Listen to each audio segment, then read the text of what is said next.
Donc, je voulais remercier évidemment nos 3 invités. On a 3 invités vraiment très prestigieux pour le théâtre français. On a beaucoup de chance et c'est vraiment un honneur de les avoir tous les 3. D'autant plus que grâce à Florent, qui m'a donné beaucoup de contacts, j'ai pu les interviewer tous les 3 pour le livre. Donc, c'est d'autant plus intéressant. Je voulais revenir d'abord sur l'origine du projet qui m'a mené à faire ces 2 livres. Et ensuite, on pourra commencer la conversation, puisque le point de départ, c'est Diderot. Donc, j'ai fait ma thèse, qui ensuite a donné lieu à un livre sur les premiers traités sur les acteurs au théâtre au XVIIIe siècle. Puisque avant le XVIIIe siècle, l'acteur, on en parle dans les traités d'art déclamatoire, et il est un double inférieur de l'orateur. Parce que c'est vraiment seulement sa parole, sa déclamation qui compte, et le corps est considéré comme secondaire. Et au XVIIIe siècle, pas seulement en France, mais aussi en Angleterre, en Allemagne, en Italie, en Espagne, dans les pays scandinaves, on a les premiers traités qui portent exclusivement sur le jeu. Et ça tient à un phénomène nouveau qui fait qu'on accorde beaucoup plus d'attention au corps du comédien. Et donc, la déclamation ne suffit plus à décrire le jeu de l'acteur, et on essaye donc de donner des règles au jeu. Et Diderot, dans ce paysage, parce qu'il y a énormément d'écrits, les gens se traduisent, s'adaptent dans toutes les langues, donc j'ai travaillé sur toutes ces langues-là pour mon livre, Diderot a vraiment une place singulière, parce que tout le monde s'accorde à dire que le comédien doit ressentir les émotions qu'il joue, les émotions de son personnage. Et ça tient à une forme de confusion en fait entre l'acteur et le personnage. Et on dit, voilà, en suivant le poète latin Horace, si tu veux que je pleure, il faut d'abord que tu pleures toi-même. Donc ça, c'est le spectateur qui s'adresse à l'acteur.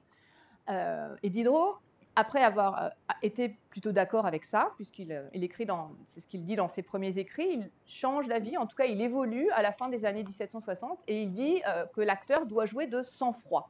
Par sang-froid, donc cold blood, il entend aussi sens-froid, S-E-N-S, donc le sens, l'esprit froid. Donc là, il dit que l'acteur doit jouer avec sa tête et pas avec son cœur. Et c'est un des seuls à dire ça à cette époque-là.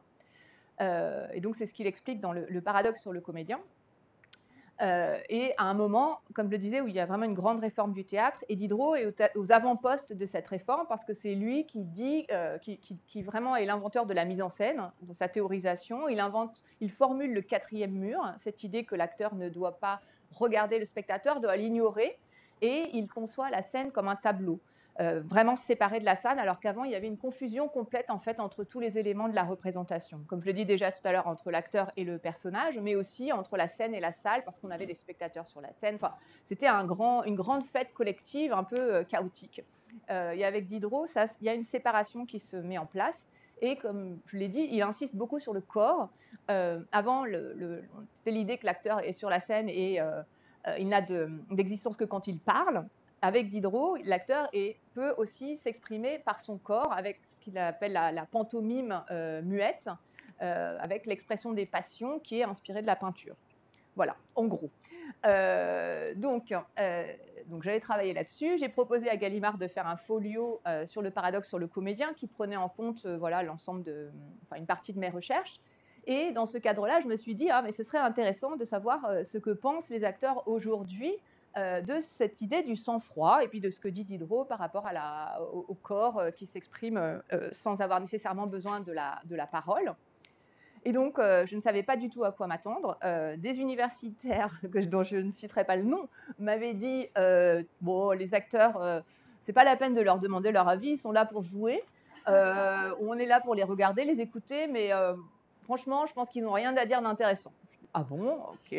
Et donc, j'ai commencé petit à petit à interviewer quelques personnes, et j'étais presque pas surprise, mais je disais, waouh, c'est quand même vraiment intéressant. Et plus j'interviewais de personnes, et plus je me rendais compte que chacun disait quelque chose de différent. Je pensais, étant aux États-Unis, que l'acteur studio avait complètement envahi le paysage théorique. Et donc, je pensais que tout le monde allait me dire le sang-froid, c'est n'importe quoi, etc. Et en fait, absolument pas. Et j'étais fascinée par vraiment la singularité de chacun des propos. Et vous verrez, j'espère, je n'en doute pas même ce soir, que chacun va dire probablement des choses qui se recoupent, mais formulées avec des mots qui ne sont pas les mêmes et qui renvoient vers des univers qui sont très, très différents. Donc, j'ai proposé à Gallimard, au-delà des quelques lignes qui devaient figurer dans l'anthologie, dans mon anthologie, donc le texte est très court, celui du paradoxe, mais là, j'ai mis énormément d'extraits de plein de textes. Et je leur ai dit, c'est quand même dommage de n'avoir que quelques lignes par intervenant. Et donc, ils ont accepté de faire cet ouvrage beaucoup plus complet avec 50 interviews, donc avec des acteurs, des metteurs en scène, des dramaturges, des chanteurs d'opéra, des danseurs, et je crois que c'est tout. C'est déjà... donc, et avec des personnes qui sont vraiment au premier plan en France. Qu'est-ce que je voulais vous dire? Oui, donc je vais passer à la présentation de nos trois intervenants.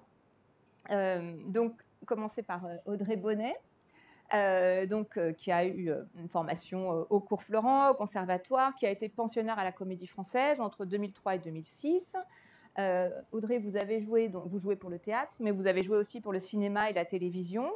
Vous êtes aussi essayé à la mise en scène. Récemment, vous avez mis en scène Hamlet au Bois de Boulogne, et Hamlet joué par 5 acteurs, c'est bien ça? Je n'ai pas eu la chance de le voir en relais. Voilà. Vous êtes avant tout donc comédienne de théâtre. Vous êtes l'actrice fétiche de Pascal Rambert, on peut dire ça, je crois. Pour Clôture de l'amour, vous avez eu le prix de la meilleure comédienne des palmarès du théâtre en 2013. Et donc dans les textes, avec les textes de Pascal Rambert et la mise en scène, vous avez joué dans Actrice, Sœur, Architecture, également avec Stanislas Nordet, Mon absente. Et je dois dire que plusieurs des personnes, sans vouloir vous... Voilà, plusieurs des personnes que j'ai interviewées dans le livre m'ont dit spontanément, Audrey Bonnet, pour moi, c'est le modèle c'est la comédienne la plus merveilleuse au théâtre que je connaisse. Donc, voilà. Stanislas Nordet, vous êtes comédien, metteur en scène de théâtre et d'opéra. Vous avez notamment dirigé le Théâtre national de Strasbourg jusqu'à l'année dernière, pendant presque 10 ans. Vous êtes une des figures les plus connues du théâtre en France. Vous jouez souvent dans des pièces que vous mettez vous-même en scène. Et ce que j'apprécie aussi beaucoup dans votre travail, c'est que vous jouez beaucoup de textes contemporains. Christine Angot, Léonora Miano, Marianne Ndiaye, Wajdi Mouawad, Édouard Louis. Je pense que plusieurs des étudiants ici connaissent plusieurs de ces noms, puisque le théâtre francophone les textes francophones sont très à l'honneur ici. Et vous avez joué également dans plusieurs pièces de Pascal Rambert, Clôture de l'amour, sur lesquelles on va revenir, Répétition, Architecture, Deux amis, que j'ai eu la chance de voir à Princeton il y a 2 ans. Et vous jouez aussi au cinéma, à la télévision, on en parlera, j'espère, tout à l'heure. Et vous avez reçu la grande consécration française, le Molière du comédien, en 2014. Je ne me suis pas trompée, tout va bien. Oui, non, c'est plus sûrement, un truc comme ça. Pascal Rambert, dramaturge, metteur en scène, réalisateur, chorégraphe, directeur de théâtre. Vous avez notamment dirigé le théâtre de Gennevilliers entre 2007 et 2016 et vous l'avez transformé en un grand centre de création dramatique contemporaine. Vos textes sont traduits en de très nombreuses langues. C'était difficile de vous attraper pour vous interviewer parce que vous passez votre temps à voyager et à adapter dans le monde entier les pièces que vous avez écrites. En 2016, d'ailleurs, vous avez eu le prix du théâtre de l'Académie française pour l'ensemble de votre œuvre. Voilà. Il y aurait encore beaucoup d'autres choses à dire, mais je voulais dire que hier soir, j'étais à Princeton pour voir Clôture de l'amour. Ça tombait bien. Donc c'est une pièce écrite par Pascal Rambert dans laquelle jouent Stanislas Nordet et Audrey Bonnet. Donc je voulais vous montrer une petite vidéo pour que ce soit encore plus, ça allait dire plus incarné. C'est déjà bien incarné, je crois, mais encore plus incarné. C'est bon, c'est le début. Ça dure 3 minutes. Hein.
Alors, comme vous l'avez probablement compris, il s'agit de la rupture d'un couple.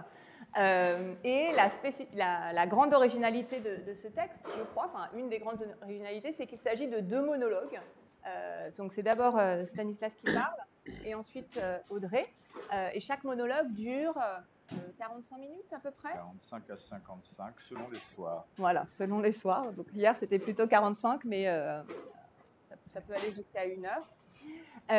Donc c'est un texte très intéressant puisque les 2 personnages, Audrey et Stan, sont acteurs dans le texte. Il y a une confusion entre réalité et fiction, une très forte dimension méta-théâtrale dans ce texte et beaucoup de répliques qui parlent du rapport entre l'intériorité et puis la manifestation extérieure des sentiments. Alors j'en ai noté quelques-unes hier soir. Donc Stan qui dit à Audrey, prostrée devant la violence de ses paroles, on n'est pas dans un stage d'expression corporelle. Et Audrey qui dit à un autre moment, tout est à vue, mon intériorité, elle te saute au visage, je ne suis que l'interprète du travail des autres, les larmes, la joie, ils sont pour les autres, pas pour moi, l'émotion est bornée à ce que l'on veut croire. Bon, chacune de ces phrases mériterait une longue réflexion. Mais je voulais donc vous demander, chacun d'entre vous a souligné, notamment dans les entretiens, mais c'est évidemment visible dans votre travail, à quel point l'émotion, le travail sur l'émotion est vraiment au cœur de ce que vous faites. Je voulais savoir quelle place a tenu Diderot dans votre formation. Qu'est-ce que vous pensez de cette thèse du sang-froid qu'il a formulée, de ce rapport au corps, aux gestes silencieux? Est-ce que cette thèse vous paraît encore utile aujourd'hui à différents égards, puisque vous avez chacun des casquettes multiples, et j'imagine que la réponse n'est pas exactement la même selon qu'on parle en tant que dramaturge, acteur, metteur en scène, professeur. Je ne sais pas qui veut commencer. Merci. Déjà, le paradoxe du comédien, c'est que c'est terrible de se regarder et de s'écouter, c'est une torture. C'est étrange. Hein. Non, il n'y a pas de problème, mais c'est intéressant. Voilà, c'est parce que justement, quand on produit quelque chose au théâtre, particulièrement, on ne voit pas ce qu'on produit. Je ne sais pas comment dire. Ça arrive, ça se passe. On le sait dans le retour du metteur en scène après ou du public, mais il y a quelque chose qui échappe aussi. Voilà. Et c'est en ça, je pense que c'est différent aussi le théâtre et le cinéma. Enfin, il y a quelque chose de très différent là sur la question de l'image et de qu'est-ce qu'on produit, qu'est-ce qu'on sait qu'on fait ou qu'est-ce qu'on ne sait pas qu'on fait. Alors, moi, je peux répondre. C'est étrange parce que j'ai eu principalement dans ma vie 3 casquettes. Je suis acteur. Je suis metteur en scène, donc je regarde et je dirige des comédiens. Je suis pédagogue, j'ai enseigné toute ma vie, donc j'enseigne aussi à des comédiens. Et curieusement, tout ça est un peu en désordre. Et c'est intéressant, c'est-à-dire que l'acteur que je suis n'est pas forcément en adéquation avec ce que je demande aux acteurs ou avec ce que je vais enseigner aux jeunes gens. Ce que je pourrais dire, peut-être, c'est que, c'est pour rebondir sur quelque chose que tu as dit tout à l'heure sur l'acteur studio et donc sur Diderot, c'est que quand j'ai commencé à faire du théâtre, je pensais que les questions de méthode, de méthodologie étaient extrêmement importantes. Je croyais énormément dans les différentes écoles de théâtre différentes. On fait du théâtre comme ça ou contre ça ou de cette manière-là.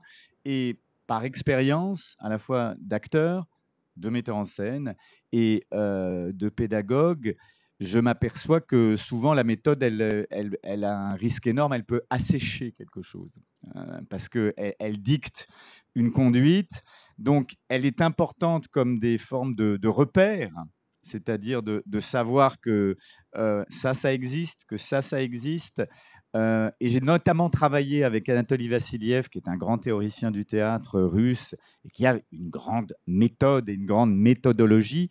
Et au début du travail avec lui, j'étais extrêmement obéissant. J'essayais d'appliquer la méthode. Et au bout d'un moment, j'ai vu dans ses yeux qu'il était un peu déçu par mon travail. Et un soir, je suis rentré chez moi et je me suis dit, mais j'obéis trop, en fait. C'est-à-dire, je me dissous dans la méthode, je veux faire plaisir. Et en fait, moi, j'ai construit quelque chose qui est mon propre savoir, mon propre agrégat de différentes choses, qui n'est pas une méthode, mais qui est mon art de l'acteur, finalement.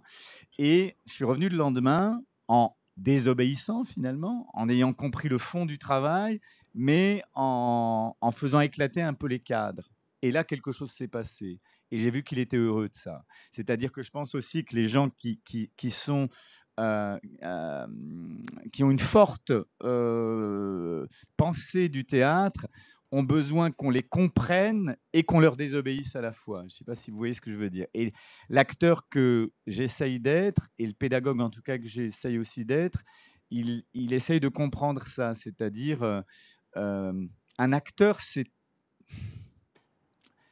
très étrange parce que, je reprends hier, on arrive, on est à Princeton, dans un espace où différemment de d'habitude, il n'y a pas de lumière, donc on n'est pas protégé du public, on est près du public, on voit le public tout le temps, donc ça change tous les repères.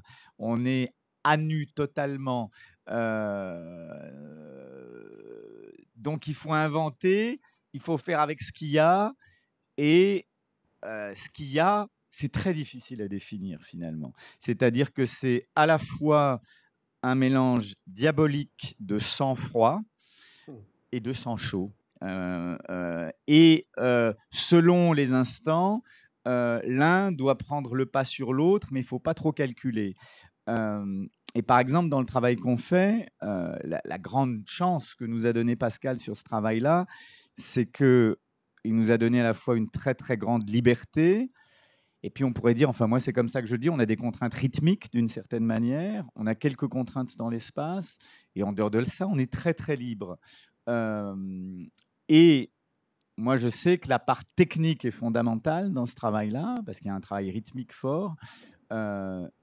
Et en même temps, vu la matière du texte, le cœur ne peut pas s'absenter. Mais alors, on pourrait citer un autre moment dans la pièce où je dis à Audrey que il faut qu'elle comprenne que je la quitte avec son cerveau et pas avec son cœur. Enfin, je paraphrase très mal ton texte, mais c'est un peu la même chose. Et les textes de Pascal sont très passionnants parce qu'il met toujours un peu en jeu des interprètes.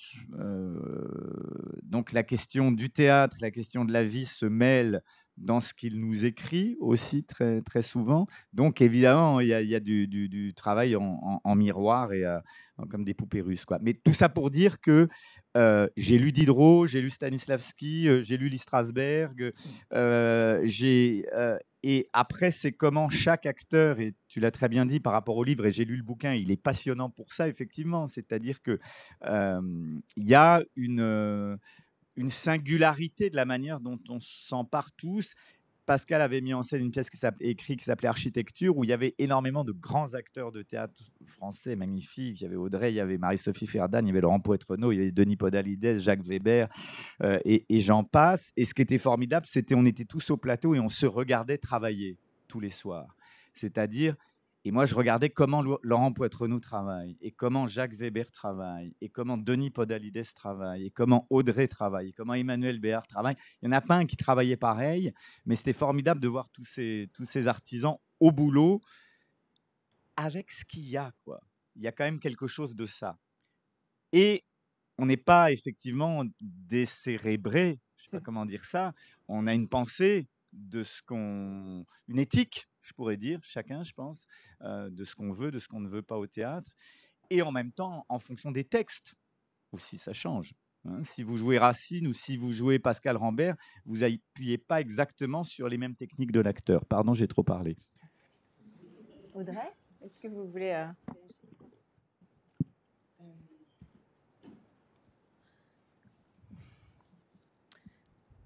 Bah oui, c'est des allers-retours entre le sang chaud et le sang froid. C'est-à-dire que ça reste jamais à l'endroit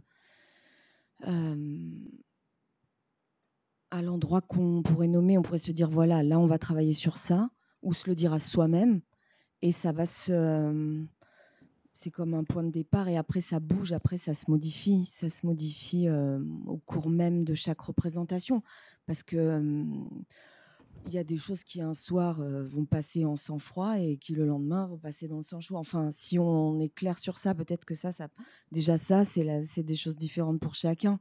Qu'est-ce qui est en sang-froid, voilà, ce qui va l'être. Enfin, je veux dire, ça, c'est clair. Les choses, c'est clair les unes les autres. C'est un montage à l'intérieur de soi qui laisse passer, en tout cas, moi, ceux qui me travaillent, si c'est trop conscient, ça va me mettre, Amélie, ça va me faire toucher à des limites qu'il va falloir passer, les franchir.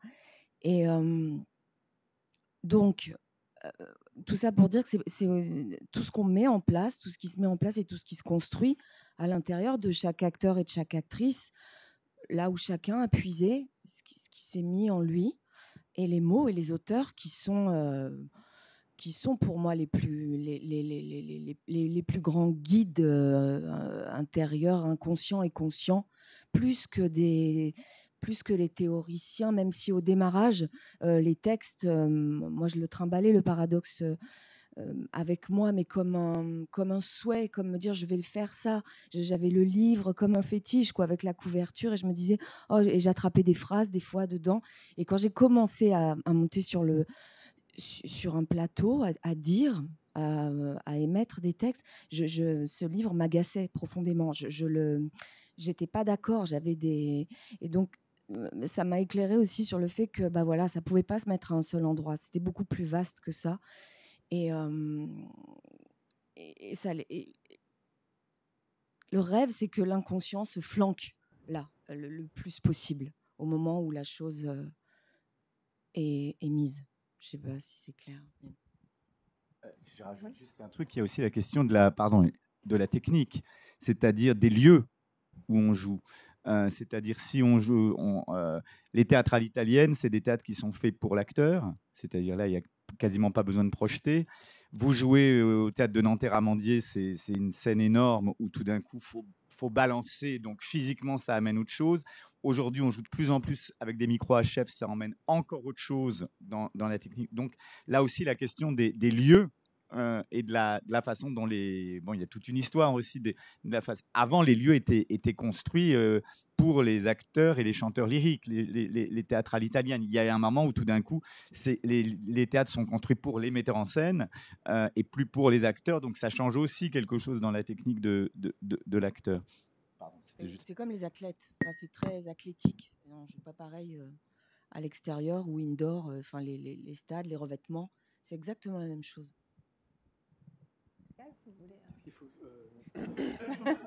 Qu'est-ce que je dois dire? C'est quoi la question? Qu'est-ce que vous pensez de la question du paradoxe sur le comédien et du sang-froid? Non, mais oui. Il a un micro. J'ai un micro. Oui, mais moi j'ai travaillé très jeune avec Antoine Vitesse, qui est une figure majeure de l'histoire du théâtre français. Et quand je voyais Antoine, quand j'allais, je sais pas, il disait quelque chose le mardi sur une scène, par exemple. Et le mercredi, le lendemain, il disait quelque chose de totalement autre. Non, mais c'est-à-dire que moi, j'ai toujours tenu un peu à distance les architectures théoriques sur l'art que je pratique depuis maintenant 45 ans, parce que j'ai développé mes propres manières de faire, et cela, c'est pas pour frimer, mais à travers le monde entier. Donc, je sais pas, mes textes sont traduits en 40 langues, je travaille dans une trentaine de pays. Donc j'ai un rapport à la langue, au corps des acteurs et à l'émotion qu'ils produisent qui est absolument infini, quoi.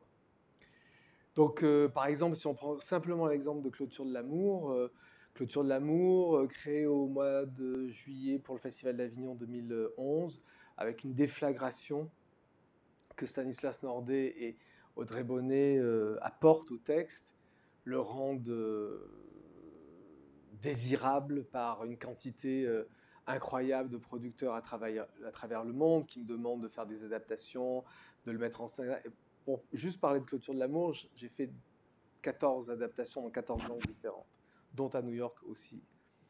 Et, et les réactions étaient souvent assez similaires sur le monde entier. Je l'ai fait au Japon, par exemple, parce que c'est un rapport extrêmement différent à la manifestation des émotions. Mais lorsque je l'ai fait à Moscou, c'était une autre. Bon. Donc, toutes les langues dans lesquelles je travaille, et d'ailleurs, quand j'aurai un peu de temps, que je serai vraiment à la retraite, mais je serai très, très, très, très vieux, j'ai vraiment. Il faut que je prenne le temps de raconter ce que c'est que l'art de l'acteur. Et donc la façon de faire passer des émotions, de la violence, de l'amour, des idées à travers le monde. Parce que moi, j'ai cette expérience-là. Et souvent, j'ai trouvé que cette expérience était souvent très liée à la géopolitique. Par exemple, bien avant la guerre en Syrie, du temps de Hafez al-Assad, je suis allé pas mal travailler en Syrie et les professeurs que je rencontrais étaient tous des professeurs qui avaient tous une méthode de Stanislavski, puisque c'était tous des professeurs qui venaient de Moscou. Lorsque j'ai travaillé en Chine, par exemple, pour faire les castings, je demandais aux acteurs, donc qu'est-ce que tu as fait? Ah, j'ai fait la méthode de Stanislavski. Donc on voit bien qu'en fonction de comment se sont réparties les zones politiques à travers le monde, ça a donné des formes de théâtre presque hybridées comme ça, n'est-ce pas? Il y a des pays avec des traditions. Je travaille beaucoup en Italie. Il y a une tradition de.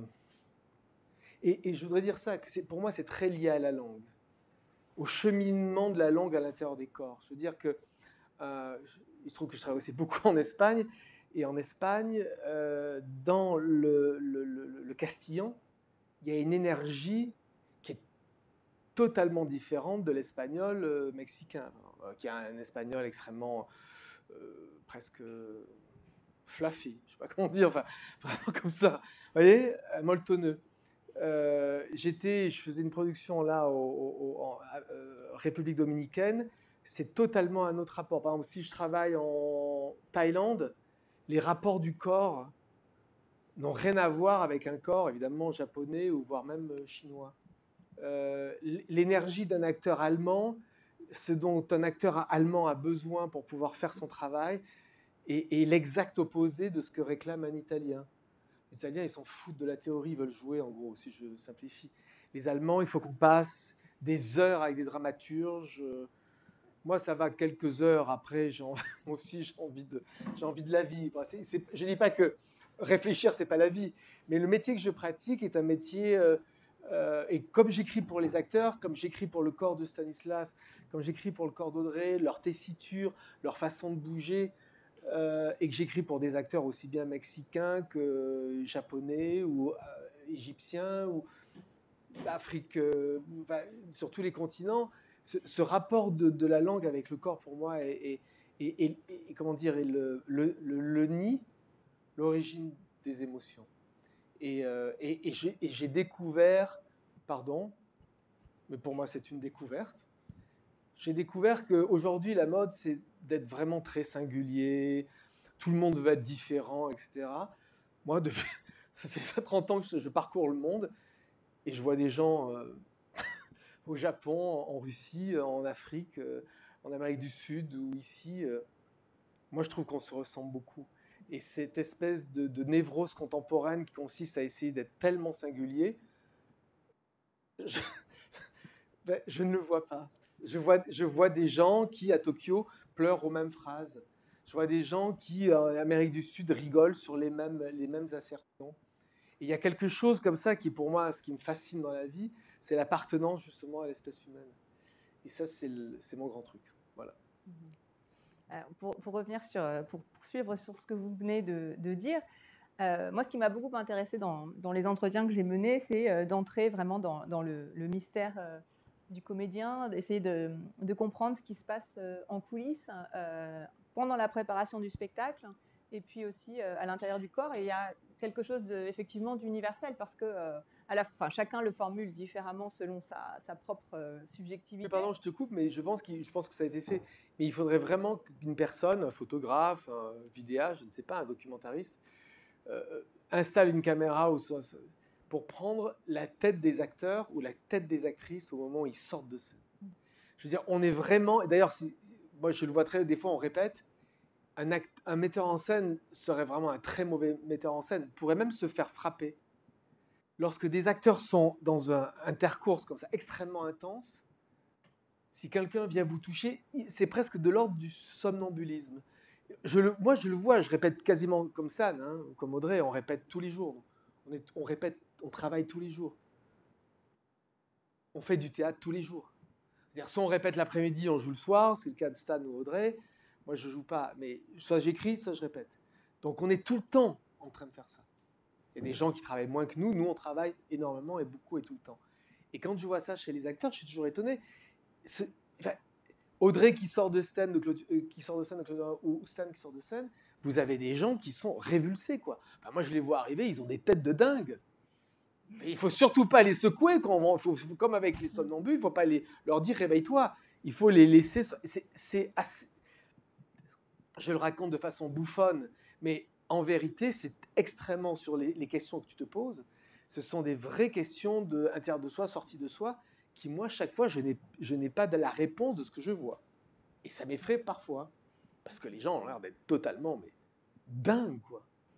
Mais pour poursuivre sur ce que tu dis, et pour revenir sur ma question aussi, ça m'a beaucoup frappé de voir la différence entre le théâtre, la fin d'une représentation en France et la fin d'une représentation ici.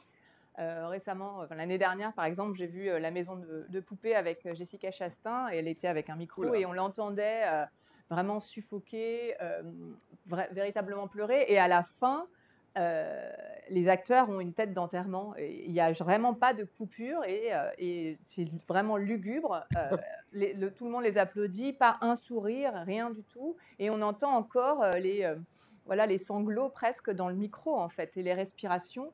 Alors que vous, hier soir, effectivement, pendant quelques secondes, surtout Audrey, vous êtes vraiment marqué par ce que vous dites. Mais après, hop, on sourit au public. Donc, ça m'amène à ma question. Je reviens à Diderot, à un petit détour, mais Diderot, il différencie vraiment la manière dont on prépare un spectacle, où on doit, selon lui, sentir, pas avec sa sensibilité, mais plutôt avec sa tête, et observer, etc. Et ensuite, le moment où on est sur la scène, où là, on est vraiment de sang-froid pour pouvoir produire une image parfaite, parce que si on ressent une émotion, selon lui, on va être bouleversé, on va commencer à avoir la voix qui chevrotte, on va perdre ses moyens, en gros. Donc, je voulais savoir, les uns et les autres, est-ce qu'il y a une différence ? Ça sent des choses ancestrales, je te le dis. Oui, je sais. Pour nous, c'est stratosphérique parce que c'est une conception du théâtre à partir d'une certaine époque qui va avec l'époque de ça, qui, à mon avis, je ne dis pas que c'est obsolète, etc., ce sont des bonnes questions, mais c'est vrai que c'est quelque chose qui en tout cas à moi, parce qu'il y a plusieurs personnes qui sont parfaitement d'accord avec Diderot. Mais quand tu parles de la préparation, tu parles de la répétition. Oui. Oui. Non, mais ça, c'est intéressant parce qu'il ne se passe effectivement pas la même chose en répétition qu'en représentation, quand même. C'est-à-dire que en répétition, quand on est dans un cadre intéressant, hein, il faut aussi savoir qu'il y a des mauvais metteurs en scène qui vous mettent dans des situations de travail qui ne sont pas intéressantes, et là, c'est compliqué.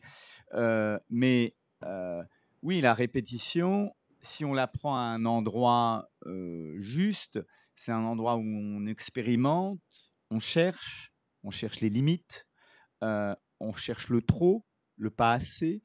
Je pense d'ailleurs, quand on avait travaillé Clôture de l'amour, dans mon souvenir, hein, des répétitions, c'était très très longtemps. Pascal n'aime pas trop répéter. C'est-à-dire, Pascal, c'est pas quelqu'un qui va dire stop là, tu peux le faire avec un peu plus d'émotion, un peu moins, etc. On travaille en général, on file.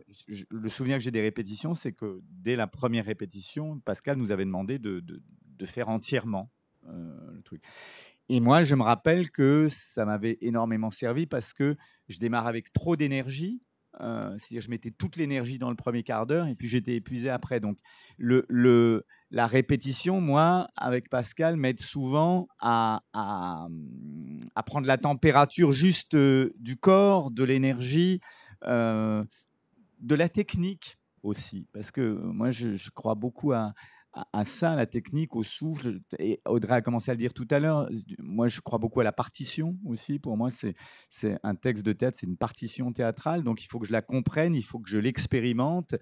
Et pour moi, le temps de la répétition sert à ça. C'est-à-dire, par exemple, à mettre trop d'émotions.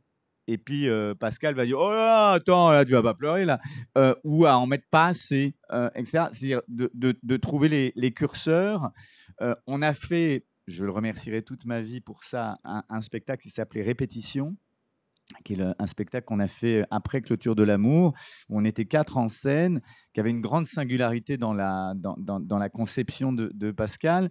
C'était 4 monologues. Audrey commençait, puis c'était Emmanuel Béard, puis Denis Podalides, puis je terminais. Et donc, il y avait 4 monologues de 45 minutes, et on était tous sur le plateau tout le temps. Et la particularité de ce qu'avait proposé Pascal, c'était qu'au début, on avait une place chacun quand on entrait en scène dans la première seconde. On avait une place où on devait se retrouver au bout de 2h40. Et au milieu, Pascal nous demandait d'être entièrement libre. C'est-à-dire, il n'avait rien fixé, il n'y avait aucune chorégraphie, la lumière bougeait, le son bougeait tous les soirs. Donc, on était dans un endroit assez incroyable de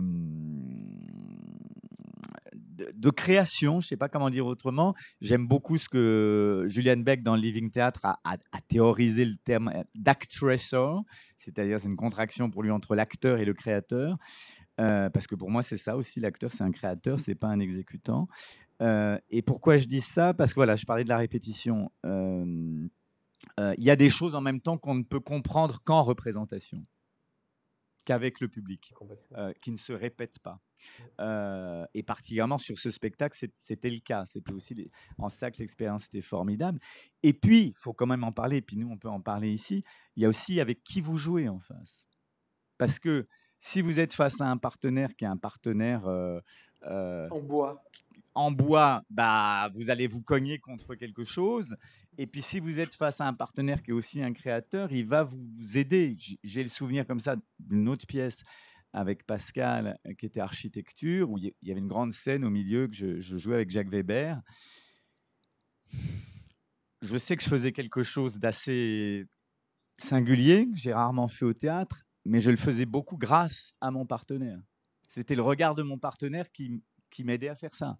Jacques Weber qui est d'accord avec Diderot. Hein. Ben voilà. Comme Catherine Liegel, comme Michel Bouquet. Mais après, ce qui est formidable, c'est que je pense que c'est pour rebondir aussi et pour mettre tout le monde d'accord. Diderot, à un moment donné, il pose des mots qui sont importants parce que c'est ça aussi l'histoire de l'art en général. Hein. C'est-à-dire qu'il y a des gens qui vont poser quelque chose contre lesquels quelqu'un va ensuite s'opposer, puis quelque chose va à nouveau se réopposer. Et c'est en ça, pour moi, la force de Diderot, c'est qu'il pose quelque chose qui nous permet de tourner autour, d'aller contre, d'aller avec. Mais tout ça pour dire que par rapport à la préparation, ce que dit, oui, c'est pas la même chose, la répétition et la représentation. Et physiquement, c'est pas la même chose. Parce que quand même, alors je sais pas toi Audrey, mais moi, quand le public arrive, j'ai peur. J'ai peur. Le public me fait peur. C'est-à-dire, je suis fragile et c'est ce que j'aime. Et c'est ce que j'aime pas au cinéma, c'est que c'est trop facile. Je veux dire, ok, la prise est pas bonne, on en refait une autre. Au théâtre, tu es là.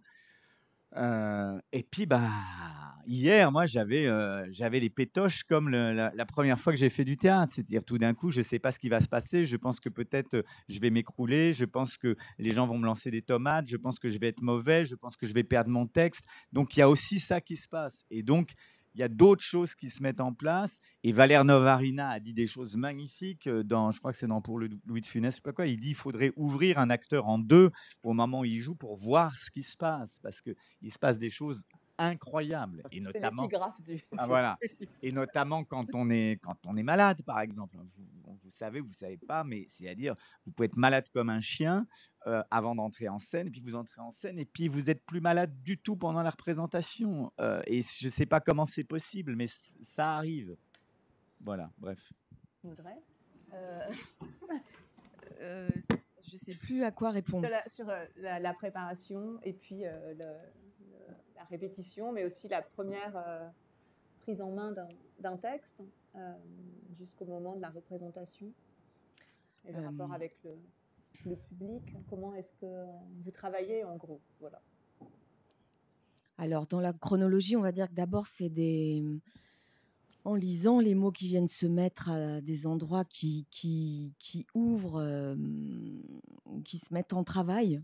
Et ils vont se mettre en travail tout seuls. C'est-à-dire qu'une fois que c'est lu, une fois qu'on sait qu'on va avoir, enfin moi, que je vais avoir à dire ça y est, c'est parti, ça s'est mis, ça s'est déjà flanqué et c'est en train de, je sais pas, ça vit sa vie, les mots vivent leur vie. Et après, oui, alors techniquement, dans les répétitions, on va moi, ce que j'adore avec Pascal, c'est qu'on va traverser, on va connaître, apprivoiser la durée. Et c'est très athlétique, c'est-à-dire est-ce que c'est un marathon qu'on court, est-ce que c'est un sprint, et on va s'entraîner pour ça, pour ce timing-là, et pour ces mots les uns après les autres qui vont prendre leur élan, qui vont se fracasser ou aller se Ce qui est fou, c'est que ça s'énergise de soi-même à l'intérieur et ça va jamais s'énergiser au même endroit. Et donc avec Pascal, le fait de traverser comme ça dès le début, alors au début, Clôture de l'amour, ça faisait 4h15, je crois, la première fois qu'on l'a fait. J'ai un souvenir à Gennevilliers, en répétition. Donc là, on est à moins de 2 heures. Mais donc au début, ça renseigne sur le temps que mettent les mots, comment tout d'un coup pour qu'après ça puisse être fulgurant à l'intérieur de soi. C'est-à-dire que tout ça prend du temps. Et peut-être que, je ne sais pas, si on continue, si on le joue encore il y a parfois des durées très courtes. C'est très étrange comment ça circule. Et dans le paradoxe sur le comédien, il fait pas cas de la vie. C'est-à-dire que c'est comme si les choses, elles étaient arrêtées dans l'esprit à un endroit, mais il fait aucun cas du flux sanguin de ce qu'un être vit, traverse. Et un acteur est avec ça. C'est ça que je comprends pas dans le paradoxe comédien, c'est que c'est à l'endroit juste du comédien, mais c'est la vie d'abord qui mène les mots et qui les malmène, et c'est par la vie qu'on est agi plus que, enfin bon, je sais pas, ça me pose question. Je pense qu'il énonce ça aussi comme une provocation pour trancher par rapport à la thèse générale, et aussi pour pouvoir commencer à penser le théâtre en fait, et à différencier les différentes entités qui composent la représentation. Alors qu'avant, tout ça, c'était tout mélangé à travers l'idée d'identification. Alors que là, en séparant vraiment les différents éléments, il pense aussi le théâtre, mais aussi la représentation picturale. Quels sont les rapports entre la nature, l'œuvre et puis son public. Et il ouvre en fait la voie pour penser ça. Je suis pas sûre qu'il... Pour le penser. Voilà, il me semble. Mais après, oui, il y a une chose dont tu parles qui est nécessaire, et moi, comment dire, la transmission, c'est-à-dire que dès que le public est là, tout est comme si la conscience partagée de quelque chose, et les personnes là en train d'entendre et d'émettre. Alors moi, le public me fait pas peur, mais je sais qu'il va y avoir des vibrations qui vont venir modifier quelque chose dans l'air et dans la réception, et que nous, on est tellement poreux et tellement des éponges que effectivement, peut-être on va perdre le texte, mais ça vient de là aussi. Ça vient pas, c'est pas juste une chose à l'intérieur de nous-mêmes, ça vient des partenaires, et ça vient des partenaires silencieux qui sont là et qui qui émettent des choses malgré eux, puisqu'ils reçoivent et qui sont là avec leur. Donc ça, c'est quelque chose d'imprévisible en répétition. Peut-être Pascal, tu veux réagir en tant que dramaturge et metteur en scène. Est-ce que l'émotion se met au même endroit? Comment est-ce que qu'est-ce qui se passe? Ouais, par exemple, je veux dire, je pratique l'art du théâtre depuis plus de 40 ans, donc c'est tous les jours que je réfléchis à ça et que je le mets en pratique tous les jours surtout. Alors tous les jours, entre ce que je pense et comment je le pense et comment je le fais, et ce que j'essaie de proposer depuis 40 ans sur les objets que j'ai créés, venant plutôt du domaine de la performance, pour moi, quand Stan parlait qu'on fait les choses sur la durée aussi, Audrey, c'est-à-dire je me suis beaucoup, moi, inscrit contre tout ce qui est théâtral. Je me suis souvent inscrit contre le théâtre, à vrai dire. Je fais du théâtre, mais je me suis dit, bon. Mais je veux dire une chose qui pour moi était fondamentale. Je lisais quand j'étais jeune comment... et Peter Brook le raconte aussi, c'est-à-dire... Ariane Mnouchkine, lors de sa première mise en scène, elle avait accumulé, je ne sais pas combien de textes sur la pièce qu'elle allait monter, qui était La cuisine d'Arnold Wesker. Et elle est arrivée le premier jour, elle avait comme ça, face à ses acteurs, des dossiers entiers. Et puis, juste, elle a regardé les acteurs, elle a regardé le corps des acteurs et les dossiers, elle les a... Voilà. L'art du théâtre, c'est un rapport qui, pour moi, ne peut pas être médiatisé par autre chose. C'est une ligne non négociable entre celui qui regarde et celui qui regarde, et celui qui parle et moi, parce que je passe mon temps à écouter. Donc je leur écris des trucs qui renvoient à cette chose-là, et je ne peux pas avoir de choses entre eux et moi, c'est impossible. Même pas d'assistants qui viennent me parler.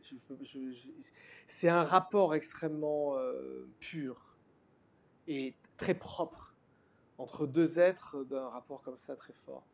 Il y a aussi autre chose dans ce rapport de comment concevoir le théâtre. Par exemple, moi je donne les droits de mes pièces à qui me les demande. Pas pour des questions financières ou quoi, mais parce que idéologiquement, je me souviens que par exemple Beckett dit que pour monter sa pièce, il faut la monter de telle manière, avec des chapeaux melons, un arbre tout tordu, une sorte de petit monticule. Je hais ça. Je hais ce qui n'est pas le fluide de la vie. C'est pour ça peut-être qu'on travaille ensemble aussi tous. C'est-à-dire que moi, je recherche au contraire là où s'ouvrent devant nous les possibles et les possibles dans la vie elle-même, dans le temps de la répétition elle-même. Donc moi, je cherche la vie. Ça fait 45 ans que je cherche la vie. Donc tout ce qui m'apparaît être quelque chose qui vient brider des décors trop lourds, des lumières pénibles, des accessoires impossibles, des costumes qu'on n'a pas envie de voir, tout ça. Parce qu'on a fait hier soir, je n'ai cessé de le dire, mais personnellement, moi, je cherche une sorte de nouvelle Arcadie du théâtre. Je fais ça depuis trop longtemps pour ne pas avoir envie de ne faire que des choses les plus simples possibles et les plus fortes dans leur effet. Et quand on fait Clôture de l'amour au festival invité par Florent Masse, il n'y a pas de lumière, il y a très peu de costumes, il n'y a pas de costumes, il n'y a rien, sinon que des gens que je considère exceptionnels comme acteurs, avec une très forte technique, parce qu'il faut beaucoup de technique pour faire mes textes. Et en même temps, il faut avoir, c'est ça, ce que tu disais, cette chose à la fois chaude et froide qui fait que ça ressemble à ce qu'on ressent dans la vie des fois. Là, certains d'entre vous s'endorment, d'autres sont alertes, d'autres commencent à avoir faim, d'autres ont soif. Mais en prenant tout ça en compte, c'est avec ça qu'on travaille. Après, je pense aussi ce qui est toujours dangereux, c'est d'avoir un référent. Voilà, c'est-à-dire, si je prends voilà, moi j'aime bien cuisiner, je crois que sur la table, il faut Diderot, mais il faut aussi Meyerhold, mais il faut aussi Brecht, mais il les faut tous pour pouvoir, selon le truc, aller prendre un peu plus de Diderot ou un peu plus, ou aucun d'entre eux, ou l'avoir derrière la tête. Donc moi, je suis pas du tout contre les théoriciens, je les trouve extrêmement importants, et en tant que pédagogue, je les cite souvent. Mais je les cite un peu comme ce que disait Pascal avec vitesse, c'est-à-dire, je vais dire à tel acteur, tel jour, voilà, va relire ça aujourd'hui. Aujourd'hui. Voilà, et ça va t'aider à avancer. Mais Si le lendemain, le jeune homme ou la jeune femme vient et me fait tout comme, je lui dis, mais qu'est-ce que tu me fais? Et il me dit, bah, vous m'avez dit de lire le truc. Oui, je t'ai dit hier pour cette phrase-là. Oui, c'est important. Ça Mais c'est si notre tu fais métier. tout comme ça, tu deviens un pantin. Mais ça demande, et je reviens là-dessus aussi. Un truc, Ouais. ce que dit Vitesse, il y a cette phrase merveilleuse, refais-le. C'est très bien ce que tu as fait. Refais pareil, mais différemment. Oh, j'adore ça. Je veux dire, à ce moment-là, fais pareil, mais différemment. Tout notre travail dans cette paradoxe-là. C'est-à-dire qu'il faut qu'on refasse, et pourtant, il faut qu'on réinvente tout le temps. Pardon, je referme. Non, mais oui, et ce qu'on n'a pas dit aussi, c'est que on est quand même tous les deux des acteurs aussi assez singuliers. C'est-à-dire que dans le... Je pense qu'en commun, on est des espèces d'athlètes, quoi, le sport ou je sais pas quoi. Alors, je pense sur le cinéma, on n'a pas le même regard. Moi, par exemple, je déteste tellement le cinéma, l'image, faire à l'acteur à ces endroits-là. Ça ne m'amuse pas une seconde. C'est comme le micro à chef. Bon, sur le dernier spectacle qu'on a fait quand même, mais parce que moi, ce que j'aime, c'est le corps, quoi. C'est l'enjeu du corps. Et au cinéma, c'est pas pareil. C'est l'enjeu du regard, c'est l'enjeu d'autre chose. Et ce que j'aime c'est très très dur d'être un acteur au théâtre. Quand on veut être à l'endroit juste, c'est-à-dire je sais pas comme moi, en donner à son argent, au public pour son argent. Moi, je me rappelle qu'un des premiers trucs que m'a dit ma mère, qui était enseignante, elle m'a dit, faut toujours que c'est pas juste qu'il y ait des gens, ils sont en bonne place, ils ont payé beaucoup, et puis ceux au fond, ils en ont moins parce ils sont derrière le poteau, là, ils n'avaient pas le fric pour acheter le truc. Donc, dès le début, ça a été mon obsession, la technique, pour que, quoi qu'il arrive partout, et ça a été je sais pas quoi, mon truc qui m'a guidé. Mais le théâtre, voilà, il y a ce truc incroyable de la dépense physique, de se consumer malgré tout physiquement, voilà. Et voilà, je sais plus pourquoi je disais ça, mais tu voulais dire un truc et je t'ai coupé. Audrey, peut-être que est-ce que tu pourrais réagir sur la question de la différence entre le jeu au théâtre et le jeu au cinéma, toi qui as aussi beaucoup joué au cinéma, et après on va ouvrir les questions du public. Merci. Non, je ne sais pas si je l'ai bien capté, la nuance. Je suis quand même attirée au cinéma et je rencontre les quelques réalisateurs, réalisatrices que j'ai rencontrés. C'est quand même sur des choses très organiques et très dans la physicalité. Et donc, je me rends compte que quand même, c'est ce qui... Après, ça dépend de la personne avec qui on travaille. C'est-à-dire que... Mais c'est un autre rapport que je ne l'ai pas tant expérimenté que ça. Donc, je saurais moins en parler. C'est plus... Il y a une chose qui nous appartient moins, qui est beaucoup plus volée par ce qui est mis en place. Mais par contre, sur le temps où la chose est tournée, où tout converge, où tout le monde converge sur cet instant-là, ça a à voir avec le théâtre, ce temps-là. Merci. Alors peut-être qu'on va ouvrir les questions en public. Bonsoir, merci beaucoup. C'était passionnant de vous écouter. J'aurais une question pour Pascal Ambert. Vous avez évoqué Vitesse.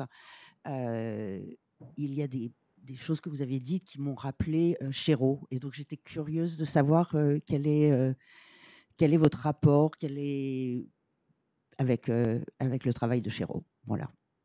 Bon, il est ténu parce qu'en fait, comme je pense comme Stanislas, moi j'ai une passion pour l'histoire de l'art du théâtre et l'histoire de la mise en scène.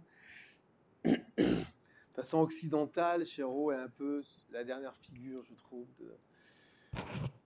d'une sorte de metteur en scène classique qui lui-même avait appris auprès de Strehler, qui lui-même avait appris. J'aime beaucoup ça, j'aime beaucoup cette chaîne énergétique entre les artistes. Mais je me sens très très loin de ça. Très, très Non, c'est loin. quand vous disiez, j'ai pas besoin, enfin, je ne veux pas de costume, de lumière. Oui, parce que mes textes sont assez pleins déjà. Donc si en plus je rajoute, vous voyez ce que je veux dire? Mais Les images, moi j'écris de façon assez imagée, il y a beaucoup de questions de rythme, donc j'ai pas vraiment besoin forcément d'avoir de la musique dans mes pièces. Je raconte ce que l'on... Aujourd'hui, beaucoup de metteurs en scène font de la vidéo. Moi, je fais pas ça parce que c'est contenu à l'intérieur de ce que je raconte, voyez-vous. Donc, moi, j'ai toujours cherché un théâtre autosuffisant, quelque chose qui pourrait se faire. J'ai été hanté par la présence à la présidence de la République française, d'abord de Jean-Marie Le Pen, puis de Marine Le Pen, et j'ai toujours pensé qu'on serait vraiment in trouble le jour où l'extrême droite serait en France, et donc on serait, nous les artistes, dans un rapport d'appauvrissement vis-à-vis de... Donc moi j'ai toujours travaillé avec le moins de... par idéologie aussi, avec le moins d'argent possible. Mais quand Chéreau met en scène Coltès, par exemple, il y a 2 acteurs sur scène, Oui, point bien sûr. barre. Et il y a des pièces avec plus de gens, mais je veux dire que c'est pas la même histoire de diriger. Chéreau, il était très sur les acteurs. Moi, je suis très loin, j'embête pas. Donc voilà, pour répondre très bien, je ne partage rien. Je l'ai beaucoup aimé, mais je ne partage plus rien aujourd'hui. Et Patrice, quand il met Dans la solitude des champs de coton, c'est une exception, c'est un écart, parce que en général, c'était pas du tout juste 2 acteurs sur scène, c'était des décors qui coûtaient des millions et des millions. C'était un théâtre très très chargé, avec énormément de qualité, mais c'était l'anti-Peter Brook finalement, et l'espace vide. Donc quand il fait Dans la solitude des champs de coton, oui, tout d'un coup, il revient à voilà, mais c'est une exception dans son chemin. Oui, c'est une exception dans son chemin. Ouais. Oui, c'était la fin. Ça, c'est la fin. Avec Coma, c'est vraiment la fin. Parce que je pense aussi chez les metteurs en scène et puis chez les artistes en général, il y a plus on va vers la mort, plus on va vers la mort de tout, en fait. Et qu'il y a un désir de la force maximale avec le minimum de moyens. Ça, c'est un truc qui est... Pour moi, c'est absolument jouissif. Et je poursuis ça, parce que j'adore ça. J'adore ce dénuement, j'adore le fait de rien avoir, de rien posséder, et de créer de la puissance à travers de la parole, et ça sur le monde entier. Ça, c'est vraiment mon truc.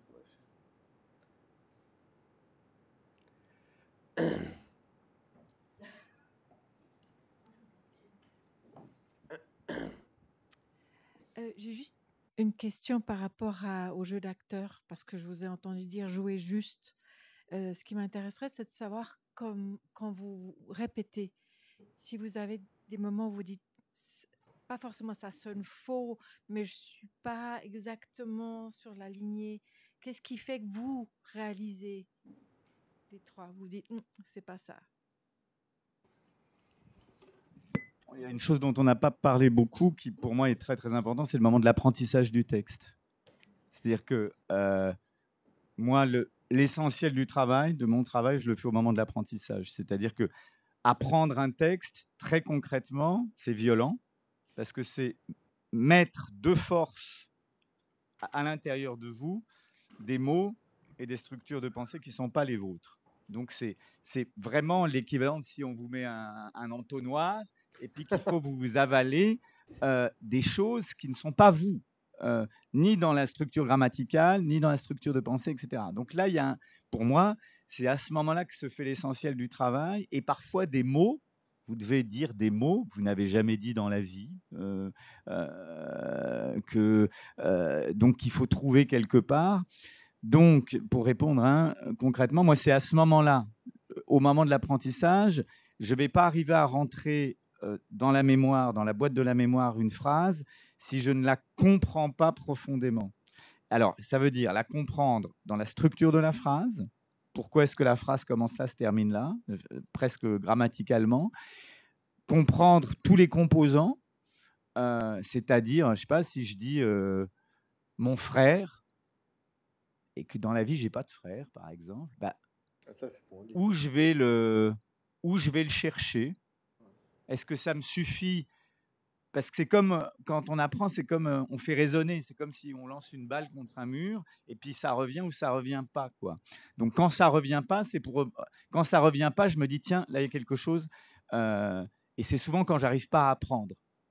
C'est-à-dire que ça ne rentre pas parce qu'il y a quelque chose que je n'ai pas compris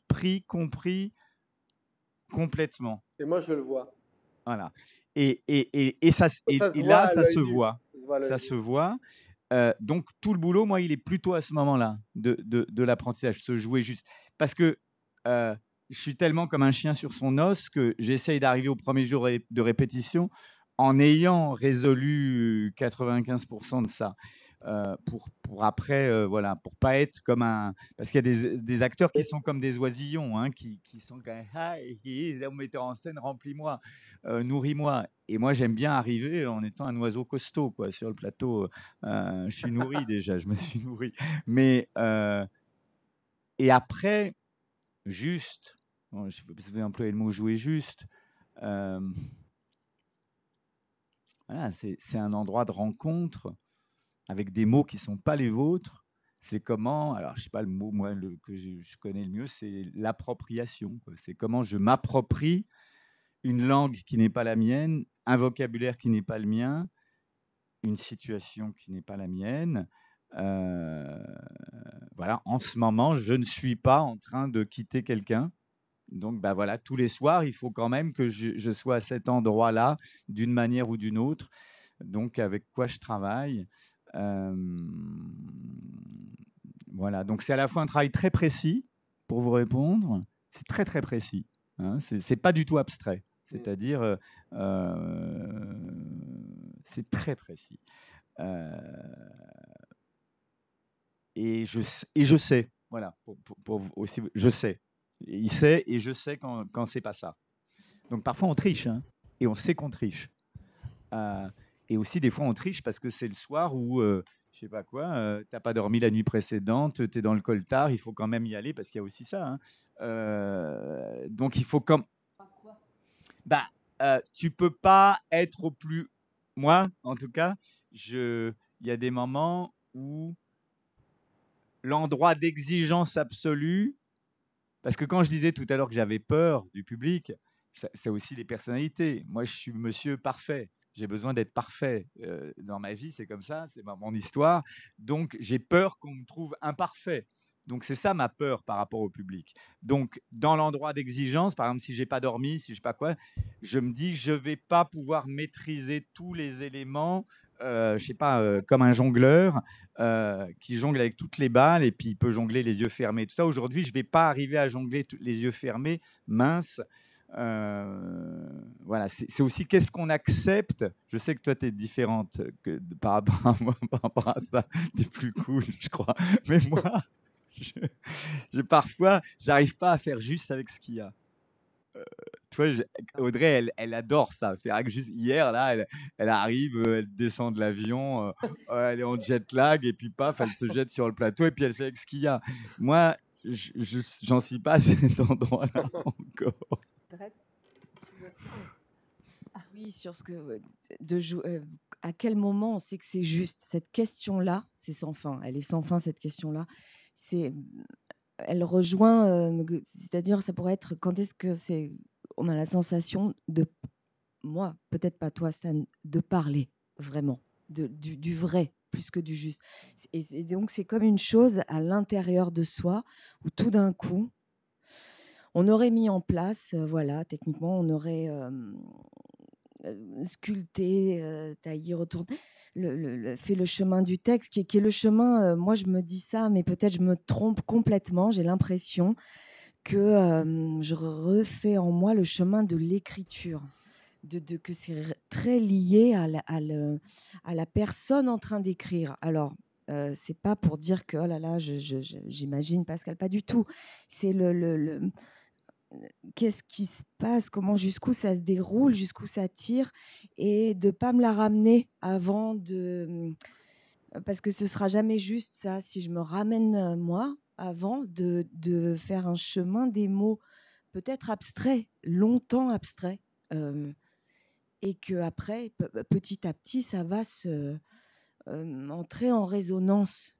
C'est un drôle de processus. Il est compliqué à expliquer, mais c'est comme refaire le chemin de l'écriture. Alors, c'est inquiétant, ça fait peur parfois parce que j'ai l'impression que ça peut être là, comment dire, comme un monstre un peu à l'intérieur de soi, mais qui va peut-être pas du tout sortir. Qui est peut-être, c'est une chose ok comprise, mais qui va peut-être pas ressortir. Et donc, une chose qui est vraie, juste un soir, le lendemain l'est plus du tout. Parce que ça s'est pas organisé comme ça dans le temps de la représentation. Donc, peut-être la tricherie, c'est ça. Peut-être qu'un jour de fatigue ou quoi va ressortir on pourrait dire une intention mise sur une phrase, une musique, et ça va ressortir comme ça. Mais moi, ça m'écœure pendant. Ça provoque une sorte d'écœurement. Me dire oh non, mais ça veut dire que je suis pas là. Ça veut dire que et donc je préfère être démunie à vue que. Mais pourtant, on se munit aussi d'intentions qui ont été là. Donc tout ça c'est des contradictions tout le temps. Ça se renverse tout le temps. C'est fou. Enfin, je sais pas si c'est clair de. Sur Écouter l'écriture, il y a Klaus-Michael Gruber qui dit une chose très belle aux acteurs de Bérénice. Quand il répète, il dit il faut entendre la plume de Racine qui écrit pour bien jouer. Quoi. Ça rejoint ce truc que tu dis sur l'écriture. Quoi. En tout cas, l'écriture, c'est toujours un garde-fou formidable. Et là, la technique, elle est importante. Parce que les soirs où vous n'y êtes pas, la technique, elle est un garde-fou. Quoi. Parce que le public ne voit pas forcément. Si vous êtes à un endroit, et là, je pense que parce qu'on n'a pas tant parlé de ça, la technique de l'acteur, elle est extrêmement importante pour ça. C'est-à-dire que le soir où il n'y a pas le truc, il y a quand même la partition est là. On joue la partition. On la joue peut-être avec moins de folie que d'autres soirs, mais elle est quand même jouée. Et quand la partition est forte, elle passe quand même, parce que l'acteur est important, mais quand vous dites, je sais pas, j'ai joué Mithridate de Racine il y a 2-3 ans, là, il y avait des soirs, je me disais, il y a quasiment rien à faire, c'est tellement beau, il y a juste à le dire, quoi. Et ça suffit en étant un peu là, quoi. C'est-à-dire, là aussi, faut parler de la force des auteurs et des autrices, de certains, pas de tous et de toutes, mais quand on a alors moi j'ai la chance je suis très chanceux de travailler toujours sur des auteurs et des autrices contemporains très construits, magnifiques, donc ça aide quand même. Hein. Je ne sais pas quel acteur je serais si j'avais à jouer des textes médiocres, par exemple. C'est ce qui me pose problème au cinéma. Mais oui, au cinéma, les textes, mais d'ailleurs, le metteur en scène s'en fiche, il change les 3/4 à l'un. Et moi, quand j'arrive et que je fais de l'image, j'ai super bien appris mon texte et tout ça. Et puis, si on me change un mot, je comprends même pas pourquoi. Et je veux aller dire au scénariste, on est en train de changer votre mot, etc.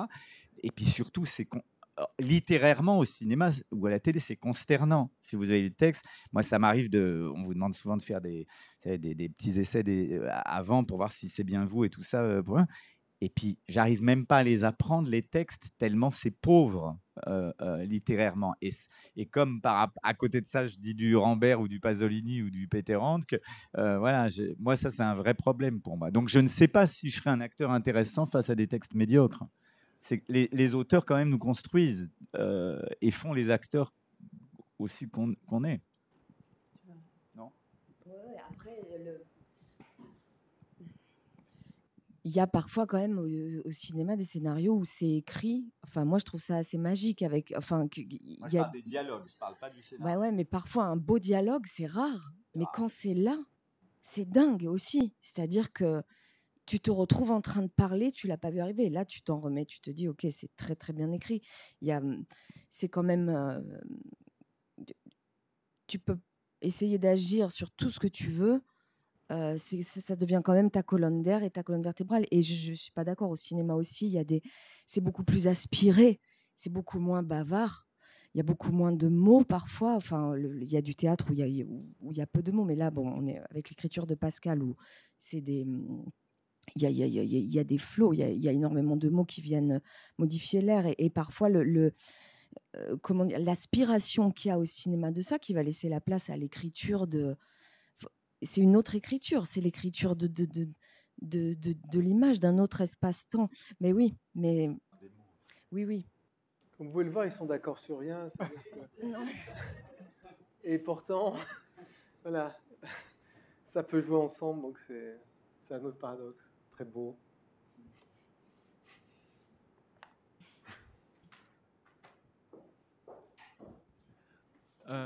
Ma question est pour vous comme metteur en scène, même comme comédien.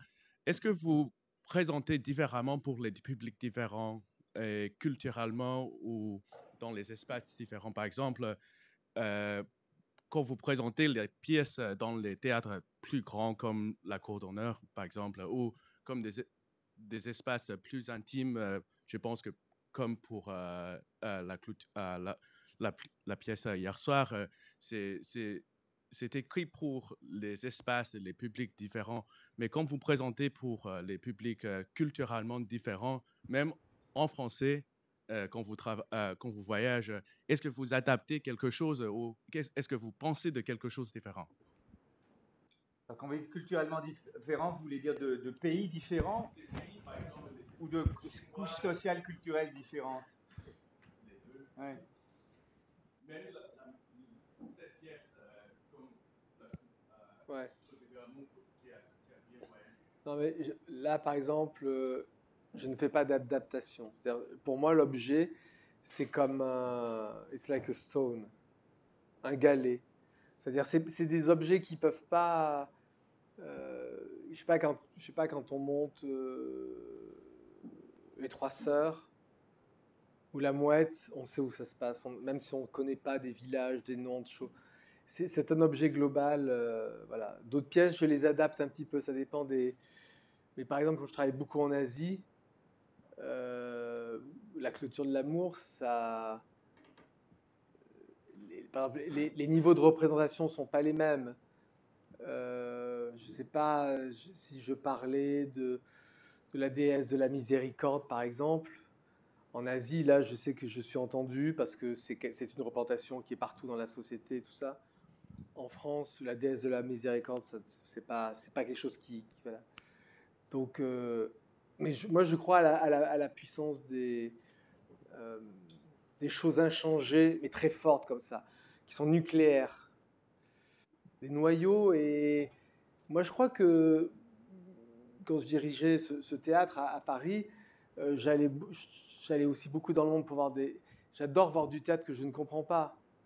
J'ai vu à peu près 80 no au Japon dans ma vie. Et enfin, même les Japonais ne comprennent pas le théâtre no parce que ce n'est plus le japonais qui se parle aujourd'hui. Mais la puissance, l'épaisseur du mystère est extraordinaire. Donc je crois à ça. Je crois qu'on communique très bien ensemble et que l'art du théâtre, en plus, c'est vraiment c'est easy, quoi. On peut vraiment voir des choses sans comprendre le texte. Donc je crois qu'il faut faire confiance à l'œuvre. Il ne faut pas essayer trop de la changer, etc. Essayer de s'agenouiller devant les expectations of the audience. Je pense qu'il faut rester très singulier et la place que l'on a, la tenir. Et je trouve que c'est beau. C'est le trajet du désir pour aller vers une œuvre. Si on baisse son pantalon pour faire rire, plaire, bon, et beaucoup de gens le font suffisamment pour qu'on ait la joie de ne pas le faire soi-même, quoi.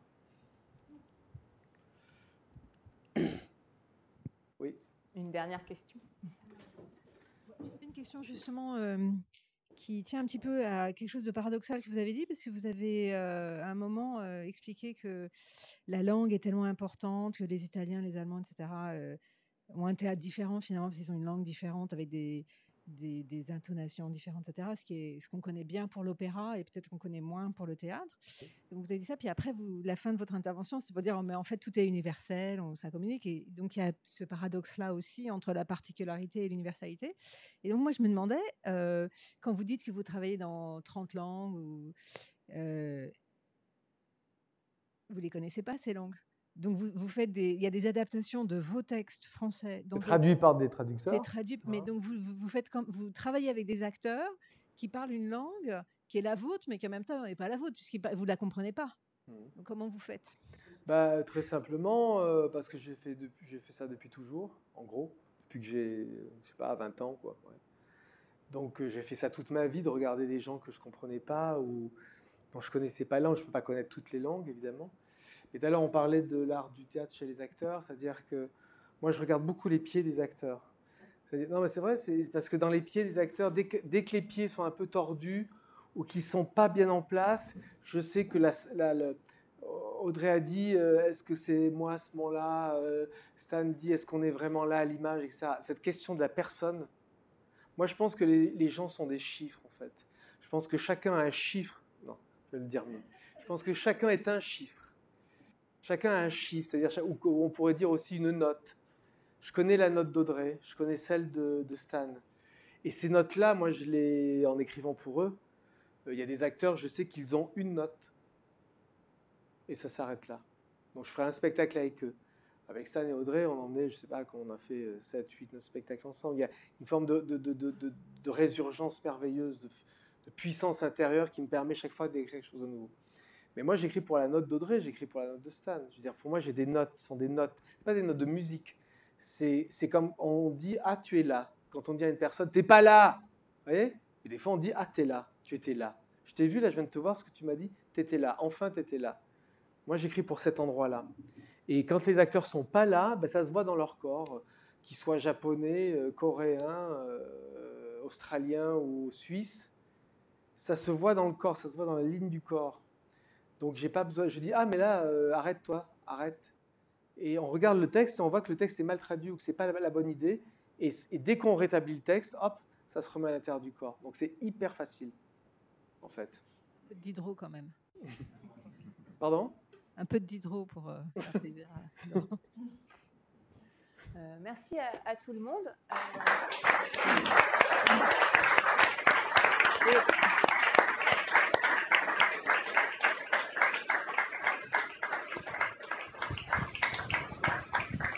Je voulais signaler que la librairie Albertine est là, avec des livres, et que la librairie Albertine fête ses 10 ans d'ouverture à l'automne.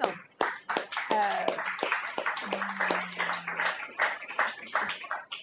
faut y aller, il faut acheter des livres là-bas. C'est très important d'avoir cette librairie française ici à New York, en physique, avec des vrais livres qu'on peut toucher, regarder, feuilleter.